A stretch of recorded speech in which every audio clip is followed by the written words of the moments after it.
स्वातंत्र्य दिनाच्या कार्यक्रमासाठी सोलापूर शहरातील शाळेत आलेल्या इयत्ता 8वीतील मुलीचे अपहरण करणाऱ्या तरुणाला फौजदार चावडी पोलिसांच्या गुन्हे प्रकटीकरण पथकाने कराड येथून ताब्यात घेतले। अल्पवयीन मुलीच्या आईने फिर्याद दिल्यानंतर पोलिसांनी 24 तासात त्या मुलीसह तरुणाला शोधले। सिद्धराम बुक्का राहणार कुंभारी तालुका दक्षिण सोलापूर असे अटक केलेल्या तरुणाचे नाव आहे। अल्पवयीन मुलीचे कुटुंबीय कुंभारी येथे राहिला असताना संशयित सिद्धरामची त्या मुलीशी ओळख झाली होती। काही महिन्यांपूर्वी मुलीचे कुटुंबीय हातूर येथे राहायला गेले होते। दरम्यान 15 ऑगस्ट रोजी शाळेतील स्वातंत्र्य दिनाच्या कार्यक्रमासाठी ती मुलगी सकाळी 6:30 वाजता घरातून बाहेर पडली होती। 11:30 वाजल्यानंतरही मुलगी घरी न आल्याने तिच्या आईने इतरत्र शोध घेतला। मैत्रिणींकडे विचारपूस केली परंतु मुलगी सापडली नाही। त्यानंतर मुलीच्या आईने फौजदार चावडी पोलीस ठाणे गाठले। पोलिसांनी शाळा ते सोलापूर एसटी स्टँड मार्गावरील सीसीटीव्ही फुटेज पडताळले। त्यावेळी एक तरुण दुचाकीवरून अल्पवयीन मुलीला मोहोळच्या दिशेने घेऊन जात असल्याचे दिसले। पोलिसांनी पाठलाग केला आणि मोहोळ बस स्टँडवर चौकशी केली। दुचाकी मोहोळमध्ये लावून तो तरुण एसटीने कराडला गेल्याची माहिती मिळाली। फौजदार चावडी पोलीस ठाण्याचे गुन्हे प्रकटीकरण पथकाचे प्रमुख सहाय्यक पोलीस निरीक्षक संजय क्षीरसागर यांच्या पथकाने कराडच्या दिशेने धाव घेतली। पोलिसांनी कराड येथून दोघांनाही सोलापुरात आणले। ही कामगिरी वरिष्ठ पोलीस निरीक्षक महादेव राऊत, पोलीस निरीक्षक तानाजी दराडे यांच्या मार्गदर्शनाखाली सहाय्यक पोलीस निरीक्षक संजय क्षीरसागर, पोलीस उपनिरीक्षक सतीश बावणे यांच्या नेतृत्वाखाली पोलीस अंमलदार अयाज बागलकोटे, अमोल खरटमल, सूरज सोनवलकर, अमोल पवार यांच्या पथकाने पार पाडली।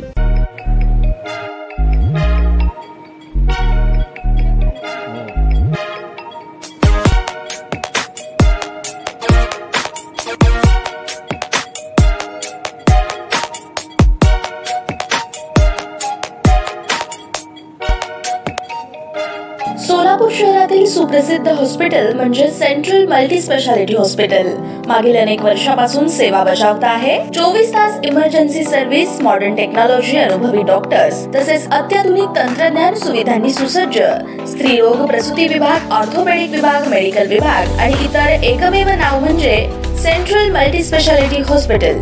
पत्ता गणेशपेठ शॉपिंग सेंटर, मंगळवार बाजार, सोलापूर। ताज्या बातम्या पाहण्यासाठी प्राईम महाराष्ट्र न्यूज चॅनलला सबस्क्राइब करा।